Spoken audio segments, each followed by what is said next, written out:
All right, greetings. Welcome back to Black Bear News, where everything is connected. How are y'all doing? Thanks for hanging out with me on a Sunday.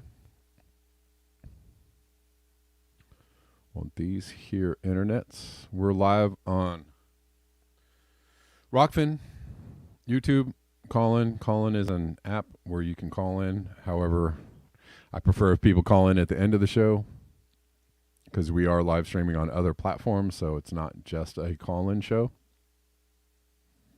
Just putting that out there. I generally like to take calls at the end of the show. A really good way that you can support the channel is at buymeacoffee.com/blackbearnews. That's a good direct way to support the channel. Also, Venmo and Cash App are also good ways to support the channel. Those links are in the description box below and all the platforms that I'm on. And of course, you can super chat or super ray, which is tip on Rockfin. All right.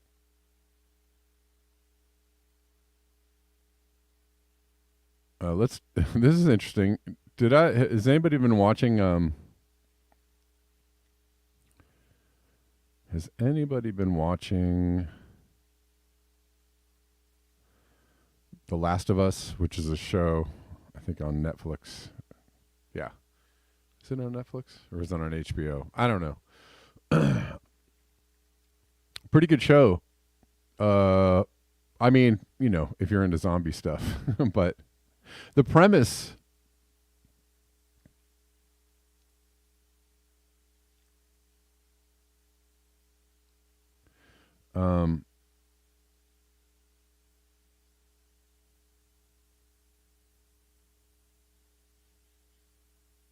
the premise of the show is that the reason why zombies are created is that the earth warms to the extent that fungus that used to be able to occupy the bodies of insects and basically take them over and control them, right? There are funguses that do that. By the way, I'm just reading the chats on YouTube. I'm sorry to hear that. Lightning Rod, I'm sorry to hear that news. I'm wishing you strength.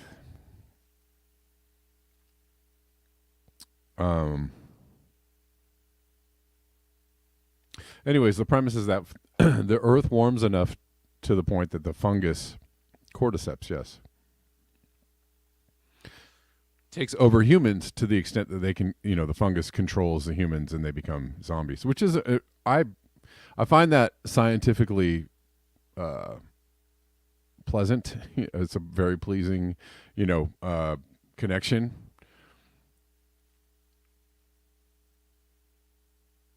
Right. And it seems to be, it seems to be a,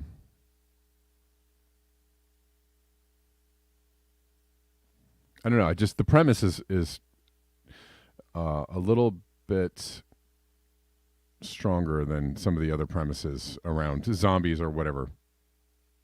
So, and it's a pretty good show. I've been watching it, and it becomes less about, the thing I like about it is it's less about the zombies and more about like what humans do when civilization goes away, and I find that interesting.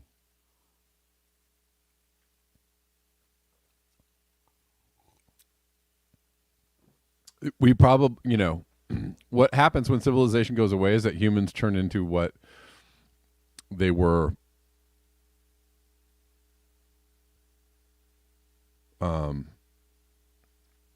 humans turn into what they were before civilization, which is like warring tribes. Basically, right? Tribes that defend themselves and war against other tribes, defend themselves against other tribes. It's kind of what happens. Yellow Jackets, I think there is one that take over Yellow Jackets. I don't know what Yellow Jackets is. I've seen, well, I know it's a show, but I don't know what it's about. But anyways, Doomer Girl posts this, which is, you know, has nothing to do with zombies, but we have a fungus behaving like bacteria. Candida auris, the new species of Candida yeast. Uh-oh. What does this mean? It's the first time that a fungus behaves like a bacteria. Ohio among the top states for deadly fungus infection. In some patients, the fungus can enter the bloodstream and spread throughout the body, causing serious and sometimes deadly invasive infections. Does this have anything to do with climate change? Who knows? The CDC is listing the fungus as an urgent threat because of its resistance to most drug treatments currently on the market, which makes it significantly hard to treat. It is also, and that was also a premise in the show of Last of Us. They couldn't treat it.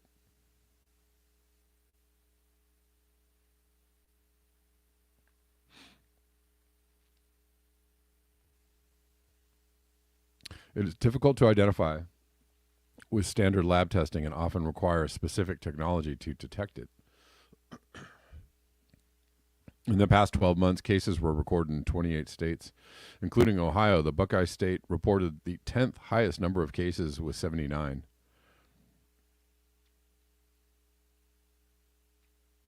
The highest numbers were reported in California, Florida, Illinois, Nevada, New York, and Texas, all of which saw more than 100 cases each last year.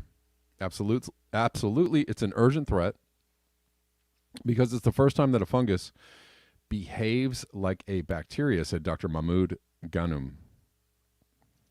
Ghanem is the world's leading expert on fungal disease. He is a professor and director of the Center for Medical Mycology at Case Western Reserve University. C. auris was first identified in 2009 in Japan. Increasing numbers of infections have been found in multiple countries since.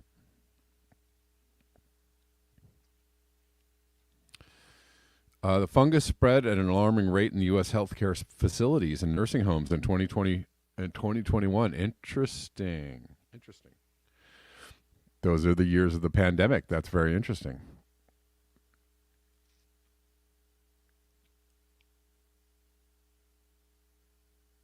Well, and somebody recently died of who was it that recently died of a bacterial infection that was caused by a fungal infection? Am I getting that right? Dang it. Who was it?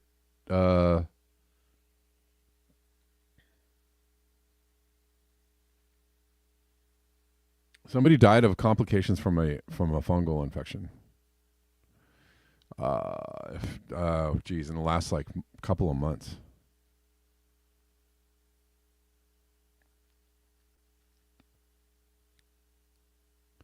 Anyways, the fungus has caused bloodstream infections, wound infections, and ear infections based on information from a limited number of patients. 30 to 60% of people with C. auris infections have died. 30 to 60%. However, many of these people had other serious illnesses that also increased. It sounds like something else, right? Remember? Comorbidities. Had other serious illnesses that also increased their risk of death, according to the CDC. In general, C. auris is not a threat to healthy people. The fungus can live on the skin of people and therefore can act as a nidus of infection. A nidus. I've never even heard that word. Anybody know what is that a point of infection? In other words, it can spread from one person to the other. Hey, yo. Creepy. It can live on sheets, surfaces in the hospital, the hands of healthcare providers. Well, also interesting that it's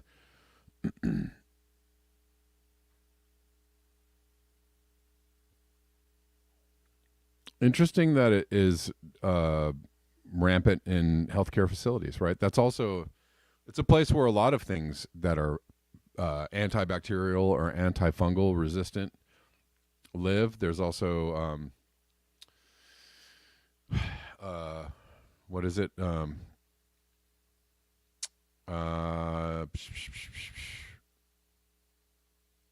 just blanking out.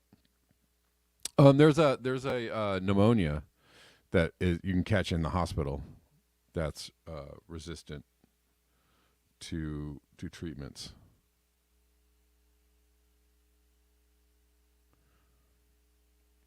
Resistant to penicillin or whatnot.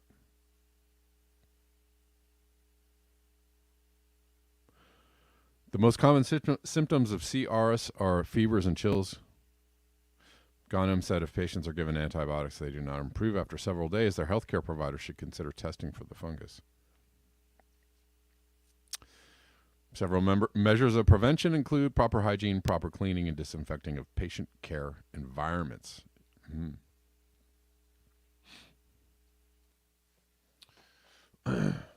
Okay.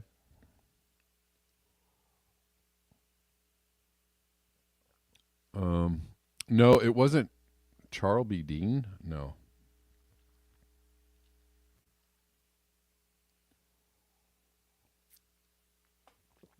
I can't remember who it was.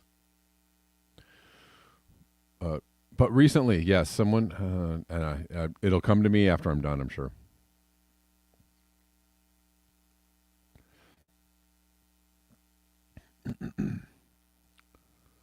Osama says nidus, the material around which an enterolith forms. Okay. Anyways, that's creepy. Some creepy news about rising fungal infections. Does that have anything to do with climate change? Not really, but however, to go back to the story about the story,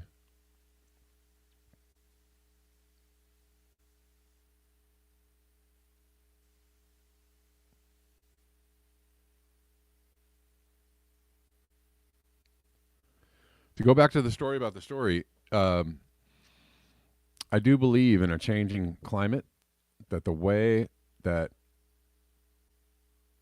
all of these organisms, all of these things, bacteria, fungus, the way they interact, and viruses and everything else, right? The way that they interact with people and animals and plants is going to change because of climate change. Because the climate is changing, and because of the difference in temperatures and temperature ranges is going to change the nature of the interaction. And so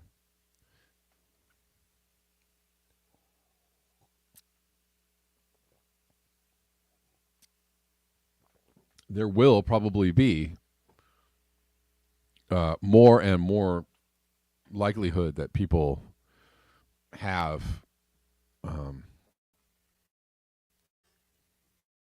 more severe reactions to funguses, bacteria, viruses, etc.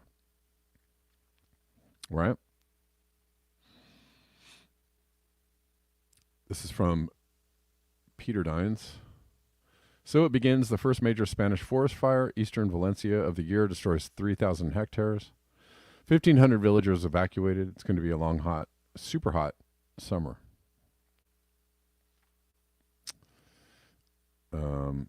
And yes, Europe is in the middle of a drought.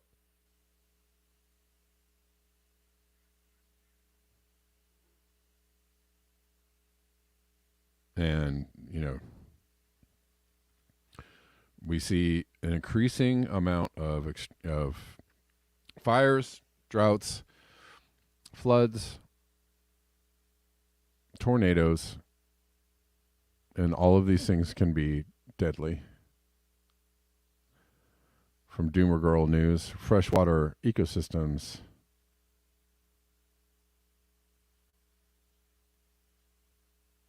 around the world are becoming saltier and saltier.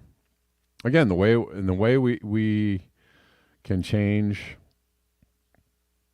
the landscape, the ecosystem, by various measures and means, right? More plastic in the environment, more chemicals in the environment, more pesticides in the environment. Freshwater ecosystems around the world are becoming saltier and saltier. Many human-driven factors contribute to freshwater salinization, including irrigation, oil extraction, potash mining, and road de-icing. But you got to de-ice the road so that everybody can drive their personal vehicles. I mean, we need better infrastructure, guys.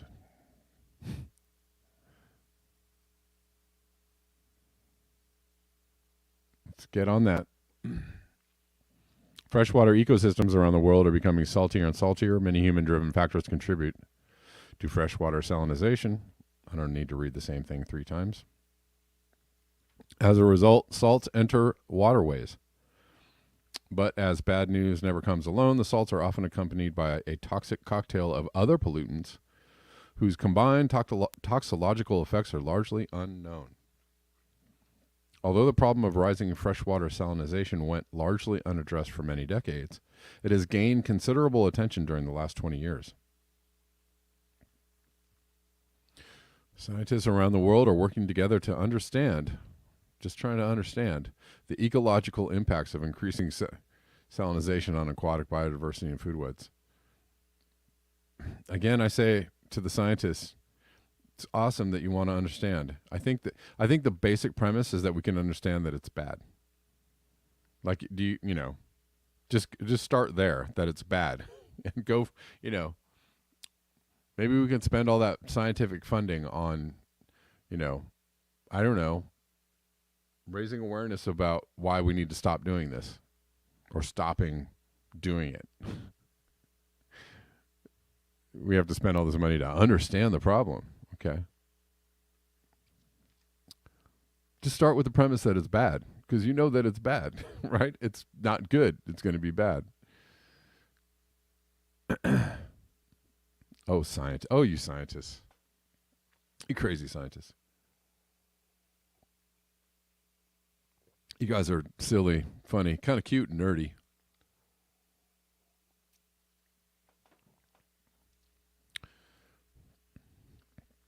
Our ultimate goal to examine the adequacy of water quality toxicity thresholds for the protection of aquatic life. All right, I'm done reading this.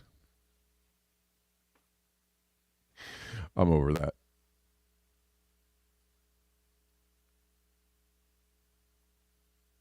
Again, just start with the premise that it's bad. We want to know, how bad can it get before everybody dies? Ask me. I'm a scientist.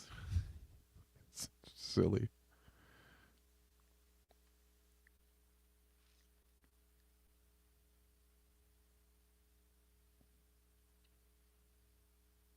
Unbelievably silly. And this is what's happening in the Congo. This particular footage has been going around Twitter like hotcakes today. A mine collapsed in the Congo where they're mining for cobalt for, all the new technology. And this is a footage of miners being dug out by hand. Unregulated mines employ thousands of workers mining cobalt for batteries. So net zero can be achieved, and we feel good. These mines often collapse, and trapped workers are dug out by hand if they are lucky. This is pretty insane footage.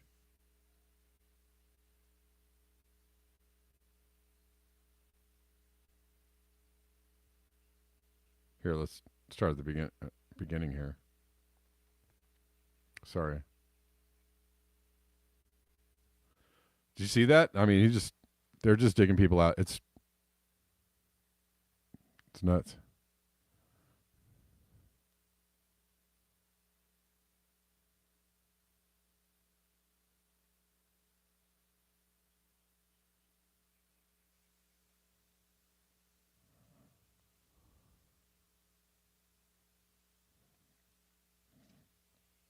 Absolutely crazy footage of people popping out of this mine, just escaping barely with their lives.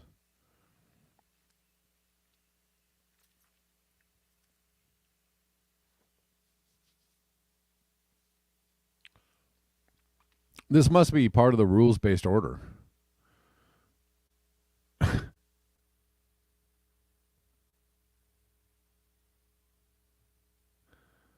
The the running of these mines and the conditions in which workers are living are something that the capitalists, the people that use these minerals and these use these things for their products, they like it like this. They don't want regulation. They don't want somebody overseeing these operations.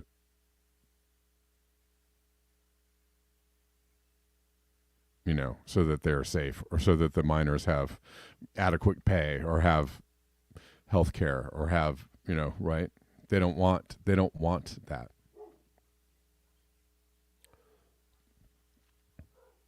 They like it like this. But equity and fairness and all that kind of stuff. Equity and diversity and fairness and all that. Right? Yeah.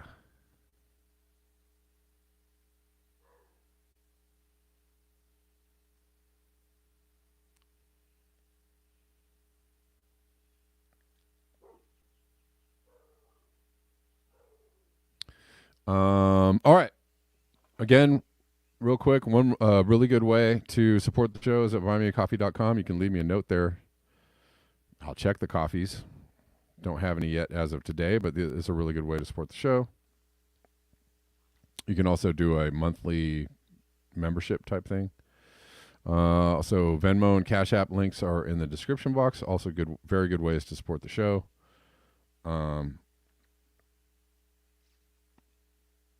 And you can also super chat and Rockfin tip as well.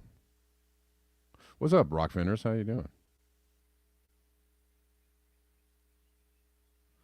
I actually haven't come over to say hello, and I apologize for that.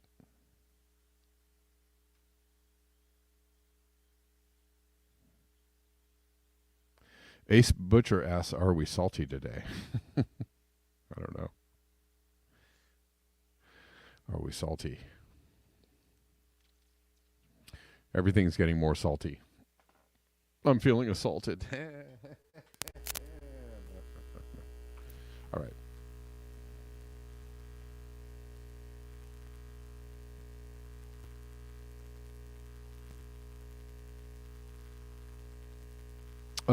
Let's keep going on.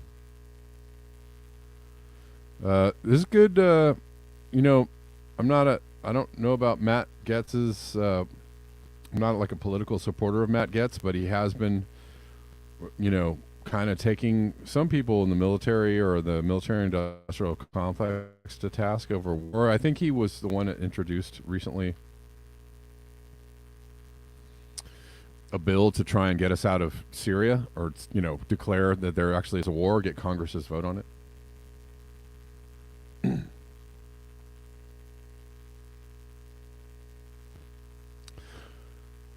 Anyways, from Kim.com, the U.S. military trains militias in Africa to overthrow governments that don't want to kneel to the U.S. empire and hand over their natural resources.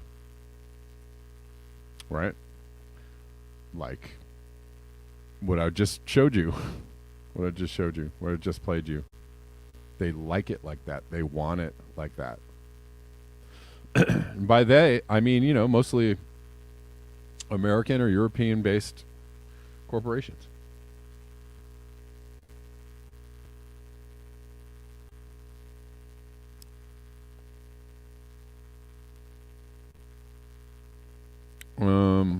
Anyways, Matt Gaetz destroys the U.S. general in charge of illegally spreading democracy in Africa. Great job, Matt. Let's listen to this.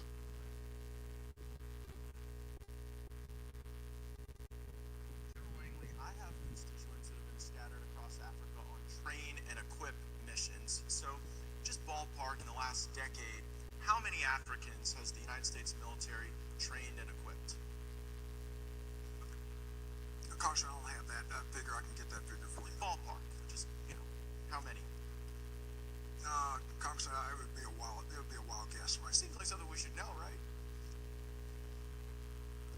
Over the years, we have trained a substantial number, especially in the Gulf of Guinea states, but including more than 10,000. It is more than 10,000. More than 50,000. I say we're reaching around 50,000 okay. at least. And what percentage of the people we've trained end up participating in insurrections or coups against their own government? Very small number, Congressman. Very small number. So what percentage do you think? I'd say probably less than 1%. But it does happen. The IMED program is in force, and we've pushed a significant number through our schools across the. Yeah, and what data sets do you track to arrive at the conclusion that less than 1% of the roughly 50,000 that we've anticipated coup?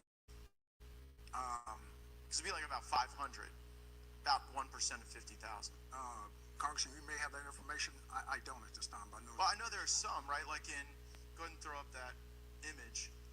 This is Colonel Mamadei Doumbouya, and this is a photo of him. Did we train and equip him? In Guinea?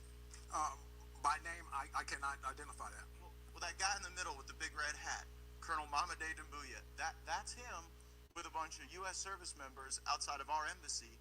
And just months after this photo was taken in 2021, he led a coup in Guinea and threw out the leader.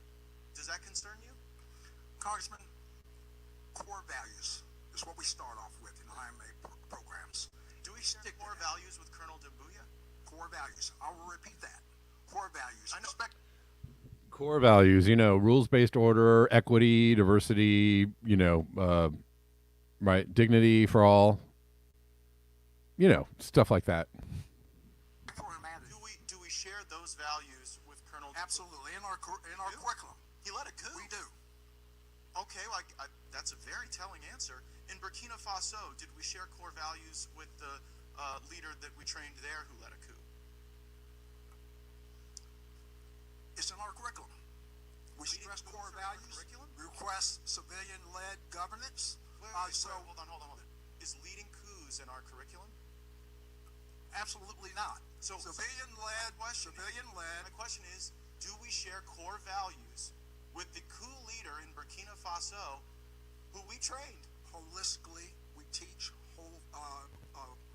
core values with the U.S. Army out in the world fighting terrorism or funding terrorism if it suits us, right?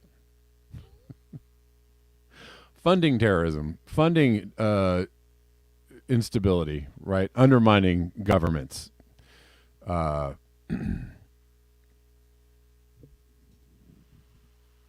Respect for civilian governance, apolitical, and that's what sticks across a very high percentage in the 90 over 99 percentile. But not everybody. And I wonder how many people it takes to plan a coup. I mean, initially you didn't know how many we trained and equipped. Then you said it was 1%. You had no basis for that 1% number because there's no data set you track. Mr. Chairman, I seek unanimous consent to enter into the record. Another U.S. trained soldier stages a coup in West Africa by the Intercept. Without objection, so ordered. And I further seek unanimous consent to enter into the record. U.S. forces trained the Guinean colonel behind the recent coup in West African country, and this is regard to Guinea. Without objection, so ordered. So I guess the question is, why should U.S. taxpayers be paying to train people who then lead coups in Africa?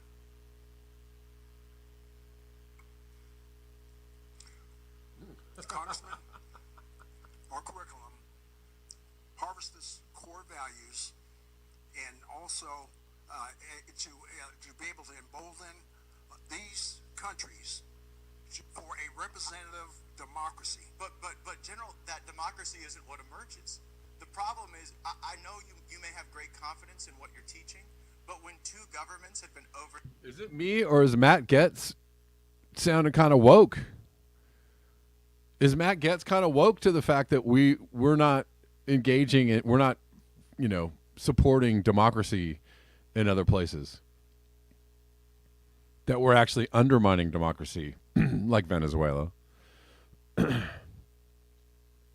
Off the top of my head, or the Ukraine, or wherever, we're undermining democracy if it suits us, and we're promoting governments that are authoritarian and or dictatorial in nature, or far right in nature, when it suits us. If it promotes our core values, whatever those are, because I thought it was democracy and the will of the people and autonomy and right. Throne. I guess how many governments or you sort of get the message that our core values might not be sticking with everyone? Is it 5 countries? 10? We'll continue with our persistence in assuring But do you think it's that they working? harbor democratic norms, Do- democratic values. Just a moment ago, apolitical. you said we shared core values with Colonel Dumbuya. You said that just moments ago in response to my question, and his core value seems to be leading a coup. So I don't think it's stuck. I think we should at least know how many countries we train the coup plotters in.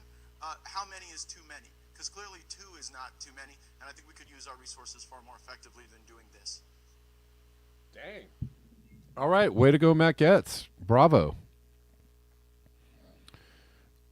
Sounding a little like Cynthia McKinney there, right? She was a Democratic congressperson that took Congress to task, took him out to the woodshed. But I don't know that much about Matt Getz, but I appreciate that line of questioning was pretty radical. Almost something that might have been written by like Code Pink or some other anti-war organization. And thanks for asking those questions, Matt. Jeez, what are you guys doing? Why are we supporting this? Should we support this? Should we just give you a blank check? Should we rethink our policies and how it is we engage in the world, militarily? Should we, rethink this funding? The answer to that is obviously yes.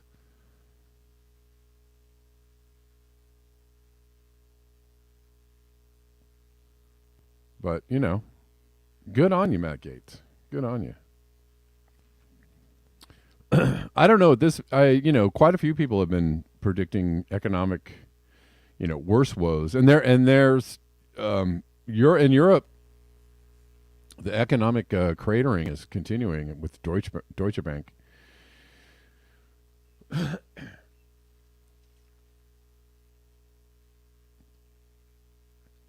Deutsche Bank looking like they're crumbling. But anyways, this is the Kenyan president. William Ruto recommends his citizens who hold U.S. dollars to get rid of them. The market will change within a few weeks, he predicts. What does the Kenyan president know about the reality of the economic situation?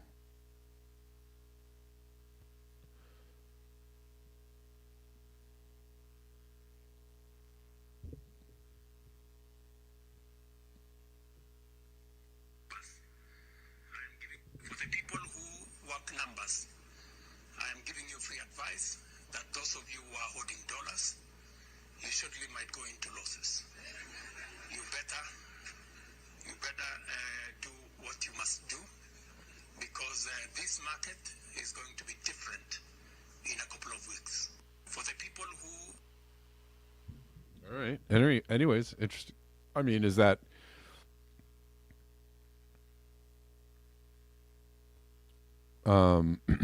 is that true and correct soothsaying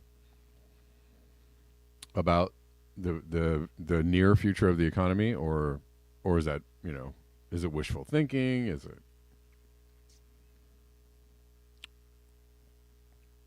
But he's not outside of the norm as far as like what many people have been predicting. So.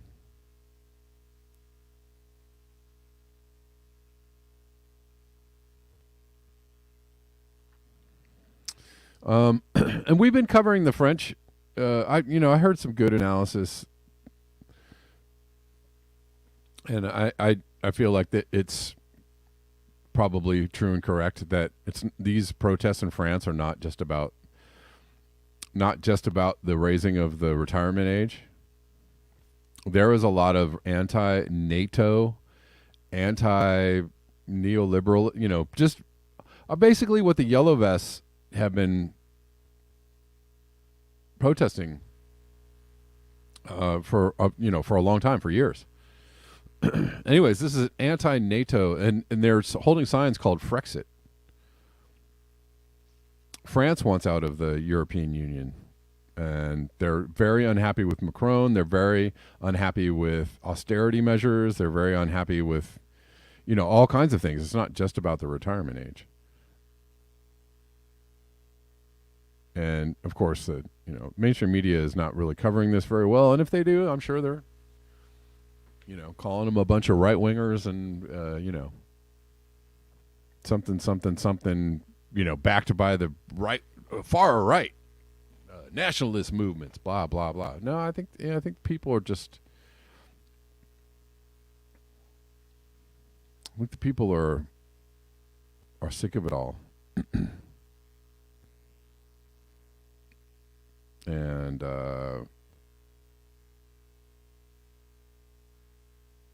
we talked about Israel in turmoil.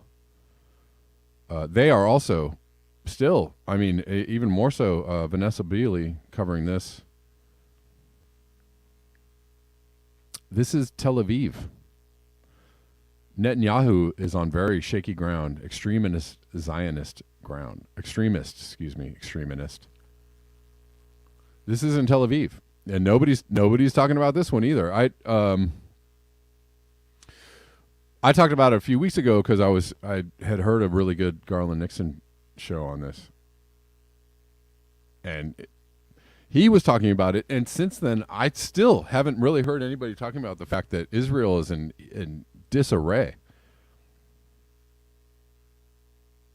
But this is from yesterday. They are shutting things down in Israel. They are not happy that there are several countries. And over the last year we've seen even more than this. But several countries are the people are out in the streets. They are not happy.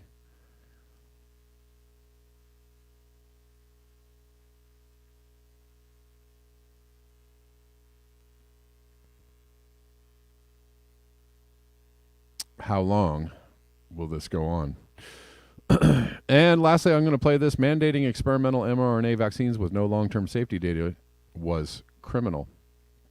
And this is a little super clip here of people falling out. Did you guys see the clip of there was a weather person in LA, a woman who mid-broadcast just went down?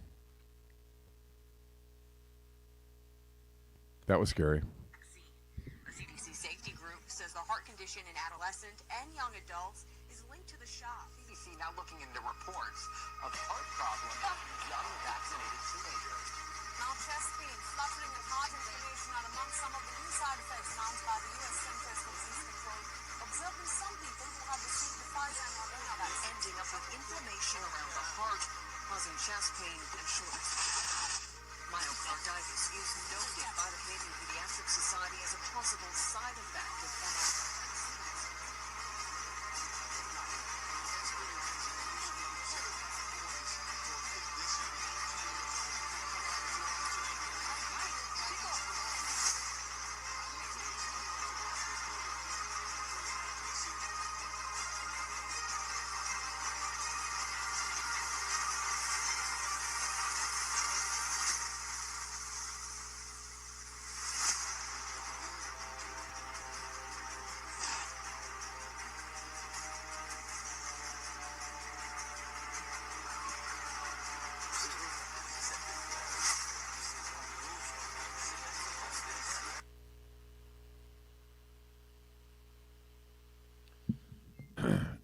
That's not even all of them, and that's been happening. So,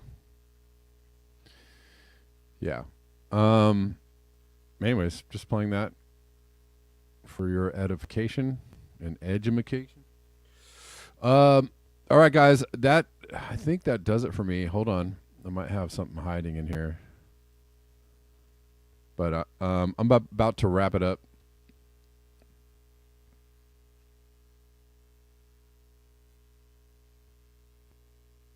Oh. All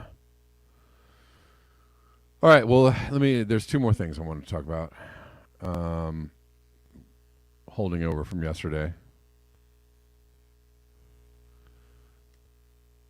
On the subject of C19. This is Aaron Elizabeth Health Nut News. I had trolls and even actual doctors argue with me that Bill Gates never compared C19 to the flu. Not only did he compare it, he said the shots didn't work. Great clip. I recommend sharing, so I will share this.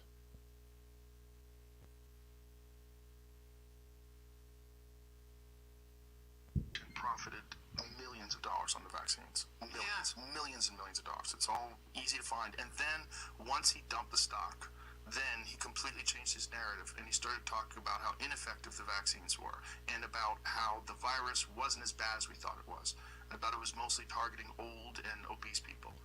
Like, this is fucking wild, because this is the same guy that through the entire pandemic was talking about how great these vaccines are, and these vaccines are so effective, and they stop the virus, and they stop transmission, they stop infection, and all that was a lie, and he profited off those lies. Yes. And everyone wants to pretend that he's just like this amazing philanthropist. Like, no, he made a lot of money. This is motivated by money, and his entire career he's been motivated by money.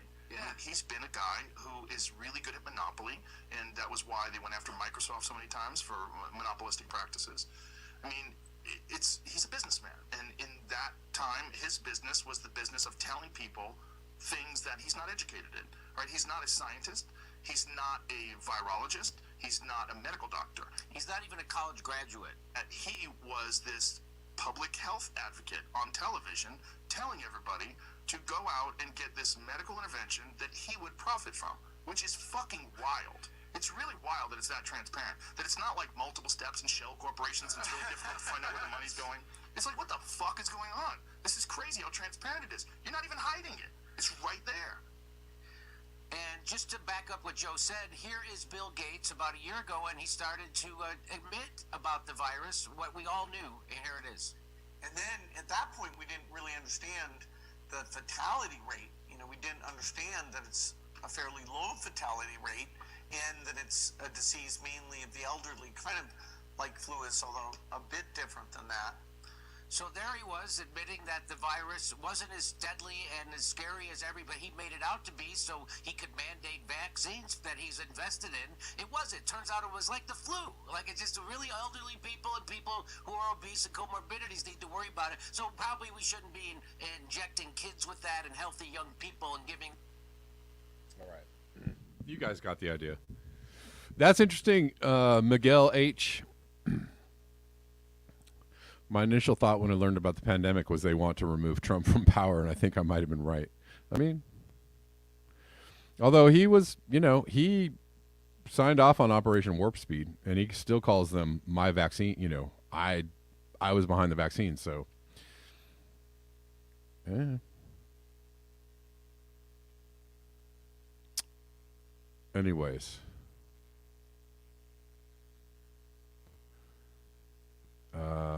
All right. I think there was one more here. Oh, so Lula is back in power, and he's supposed to be a big lefty, but I guess he's just a big neoliberal because he's, I guess, acting a lot like Biden in that he's picking up where Bolsonaro left off and threatening the rainforest. The Amazon is not safe under Brazil's new president.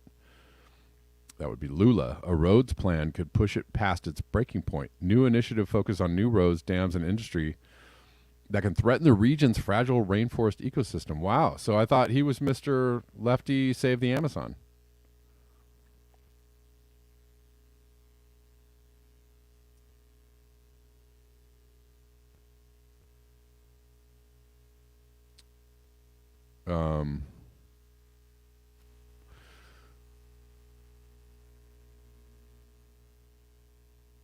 This is from a couple of days ago. The Amazon is not safe under Brazil's new president. A roads plan could push it past its breaking point. Conservationists breathed a sigh of relief when Lula won the presidential election last year, right? Same reason why, we got Biden in office. All right, we're going to save the planet.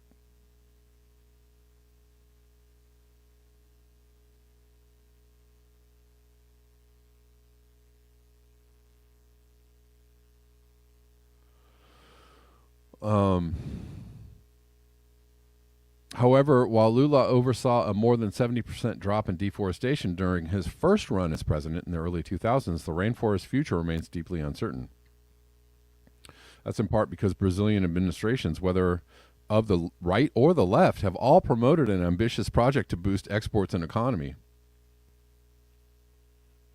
They're all working for the same team. Have all promoted a boost exports and economy called the Initiative for the Integration of the Regional Infrastructure of South America. Listen to this. Look at this. Look at this line. I love this headline.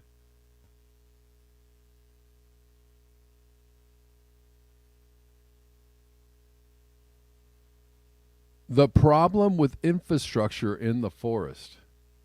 Infrastructure in the forest is a problem. Guess where else it's a problem?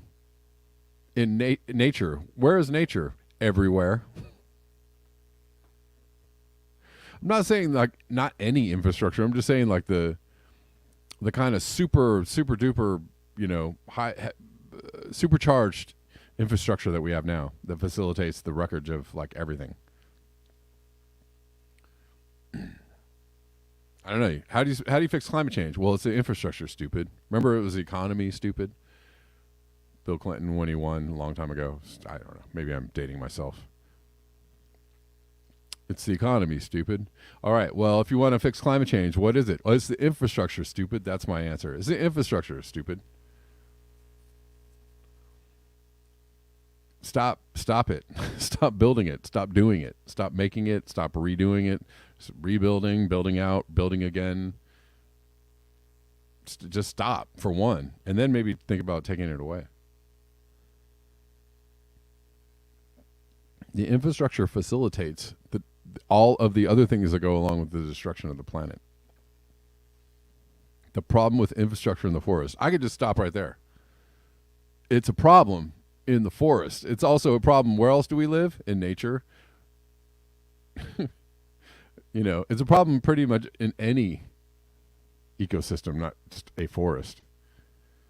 It facilitates the economy. The economy is what? Destroying the planet. So, rebuilding infrastructure or renewable infrastructure to help, save the planet is kind of backwards, right?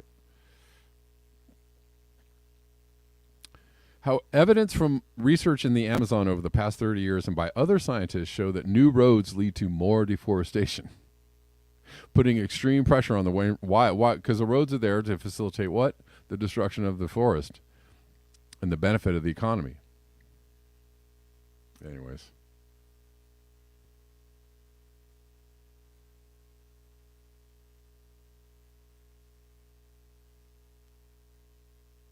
Interesting.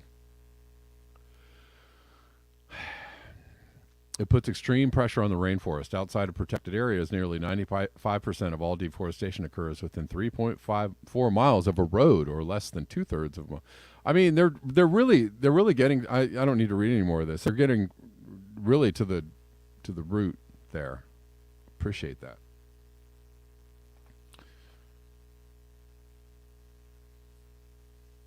We don't like these pipelines. Well, if you want to get rid of the pipelines, what do you got to do? You actually got to get rid of the cars that use the pipelines, or the airplanes, or all the other stuff that use the oil that the pipelines bring. Pipelines are part of the, a knock-on effect, if you will. If you want to get, if you want to get rid of the roads, you got to get rid of the cars, or you want to get rid of the cars, get rid of the roads, or start there. I don't know.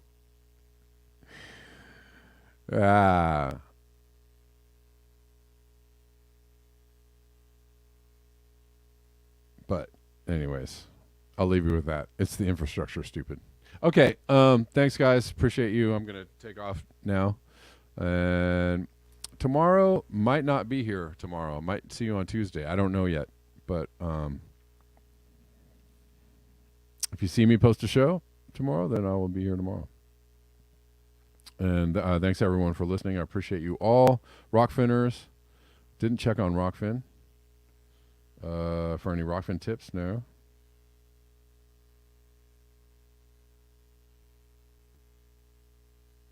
Yeah, well, Lula is now turned into, apparently, just a good old neoliberal. Oh, Reflect the Sun bought me 3 coffees. Thank you, Reflect the Sun. I appreciate you. Sorry, glad I checked that before the end of the show. Yeah.